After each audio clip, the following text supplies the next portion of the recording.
Today, folks, I'm going to explain to you how I have been outperforming the stock market to the downside this year based off trends that I noticed at the beginning of the year that could very likely lead us into a recession. And the fact that no one could have seen these geopolitical events coming is just put more skewed and bearish sentiment into this market. So we're going to go over the stocks that I sold since the beginning of the year, the stocks that I bought. We're going to take a broader view perspective of the whole portfolio and then actually look into the actual accounts to show you that I am not BSing. Now, this is my $372,000 dividend stock portfolio, and though we are not green on the year, we are almost flat. We are literally down like 1 to 2% against the S&P 500, which is down over 10%, and I want to talk about that right now. If you appreciate it, hit that like button. Let's start off by talking about the sells first here, folks, because I got a lot of criticism for liquidating my Apple shares. I mean, not a lot of them. I'm still holding a huge chunk, but I did scale down about 30% of it, and I started selling out of this at about $171 a share, and I still think this has a lot lower to go, so I'm very pleased with that position. Same with Microsoft. I started selling out of this at $299 a share, getting a lot of criticism, but clearly that was a very good selling point because we're down 15% here from the beginning of the year. Talking about Tesla, guys, now this one, when I shifted it, I didn't really make or lose money by any metric. I bought into this at an average buy price of $690 from the last time I started buying it back, and then I started purchasing more shares in the $900 range. Actually, I sold out at almost the exact price I paid for the exact shares that I sold, which we'll see in the accounts. But yeah, so that's trending down 32.95% this year. Saved myself $100 on those shares from the downside. Talking about obviously Facebook here, I didn't have the advantage, and Facebook was what kind of kicked off the selling of some of these tech stocks was when they posted some lower guidance. I got completely wrecked. It was one of my highest positions in my portfolio. So I did scale this down slightly. I ended up buying a little bit more of it back as well on a further dip, but overall the thing has continued to downtrend. Now, more recently in the last week, I have been scaling down my Bitcoin position on some of the little bumps. I might sell a little bit more of it, but I'm utilizing this to build up some cash, and I'm doing the same thing with the S&P 500 index. I have been selling my VOO position down since the beginning of the year, and I've actually been pivoting those shares into VYM, the Vanguard High Dividend Yield ETF, because I made a prediction that I don't think either of these ETFs are going to do that well this year, but my prediction was that VYM would drastically outperform the S&P to the downside because people flood into consumer staples, which is largely held as the top weightings in this ETF against the VOO, which is largely weighted in tech. And that is boding very well because the S&P is down 11.3%, VYM is only down 3% year to date. So I am selling off, and I took the rest of my VOO positions completely off the table. I'm kind of utilizing cash right now as my short position against the market. Whether I buy the S&P 500 back, it'll be debatable, but for right now, I've stacked that in cash. So what have I been buying that's been outperforming? Well, the trend will always remain your friend, and it's very easy to see where the trend is in commodity stocks, in financial stocks, in some of the telecom sectors. So obviously, that's where I've been putting some of that money. Enbridge I recently bought, and I'm actually doing okay with this considering it's been flatlining. Oil pulled back since Biden basically partnered with some other countries to pull some of the storage because they obviously stack oil up for moments like this to kind of control the price and the supply and demand. But either way, Enbridge is like a third-party exposure to the oil market, being the largest company dealing with pipeline flows in North America. Like they have pipelines that go from like Alberta all the way down to Texas.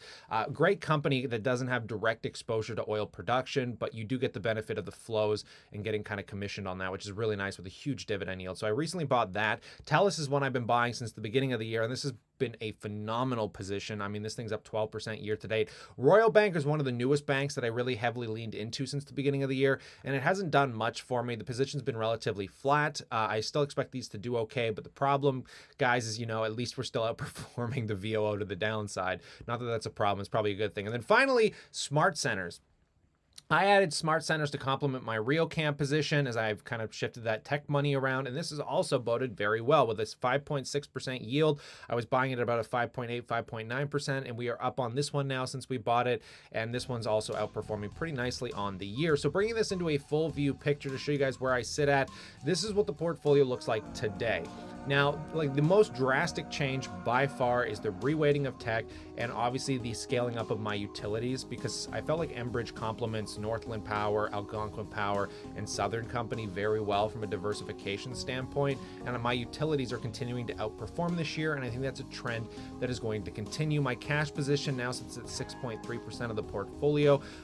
It's a pretty large chunk, and I'm going to show you what I plan on doing with that cash at the end of this video. I'm going to show you what I want to buy and how I want to go about buying specific companies, because I want to get my dividends, and I keep kind of becoming a dividend investor again, but I want to see my dividends over 12,000 annually, so basically making 1,000 a month. And right now we're at 10,934 with the recent Enbridge purchase.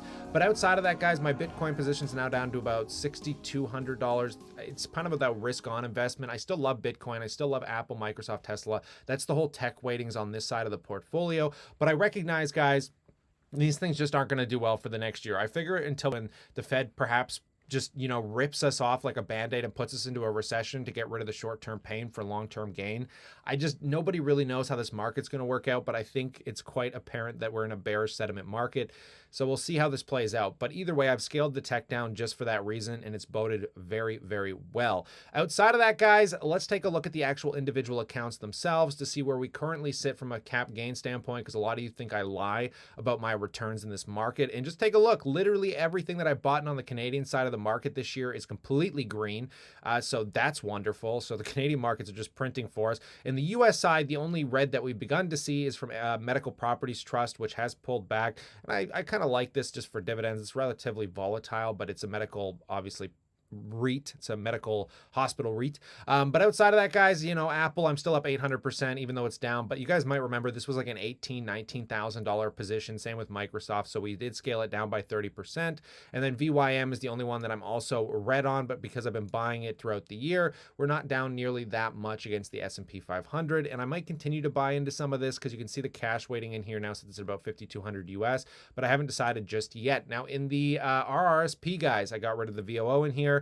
And again, doing pretty well on VYM since I started buying it. 5,000 in cash from selling VOO. And then finally, guys, just within the other Scotia account, I have my managed account where I hold Smart Centers, which again, keep in mind, I only just bought this at the beginning of this year on the dip. So we're up 5.24%, capped in an incredible yield. So the Canadian side of the market is what's really protecting my portfolio from the downside, as we can see based off these accounts. And even in my corporate account here, guys, take a look at Enbridge. I really only just bought Enbridge, 2 days ago. We're already up 0.5% on it. Hopefully that trend remains, my friend. Royal Bank, Algonquin Power, all of my Canadian stocks are in the green, but this is where I hold the most vast majority of my growth stocks, being Facebook, Google, and Tesla. And right now I'm getting slaughtered on Facebook, not so bad on Google, not so bad on Tesla, but I got into those at pretty good prices, and I still think they continue to downtrend. So what do I look at buying? What am I going to be doing with this cash? Well, as I mentioned yesterday, guys, we're going into an opportunity of a lifetime. And basically that is on companies that every single investor should aspire to want to hold. These are these kind of foundational consumer discretionary and staple-based companies. When we're talking about McDonald's, Starbucks, Procter & Gamble, these companies have been out of favor from a dividend standpoint for a very long time. And now that they're kind of selling off against the market, I want to see them get closer to those 3% yields, at which I'm going to start unloading some of that money into them, because they're dividend aristocrats. They've been around for hundreds of years. Like Procter & Gamble has over 100 years worth of history, and they're just great retirement stocks. So I want to continue to solidify my portfolio with dividend growth companies while I try and get my yield over $1,000 a month. And I think with some more pivoting, being very diligent here, we've got 20,000 basically sitting in cash.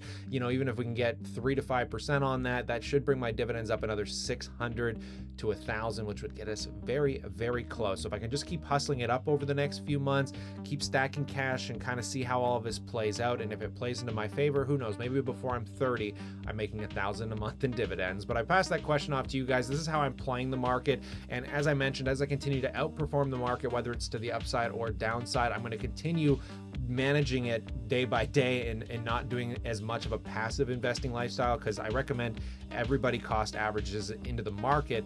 But it's kind of crazy that I've been playing my own style and it's been working quite well to my favor. But I pass that question off to you. Let me know what you think in that comment section below. But stay cool, stay awesome, and as always, I look forward to catching you in the next one.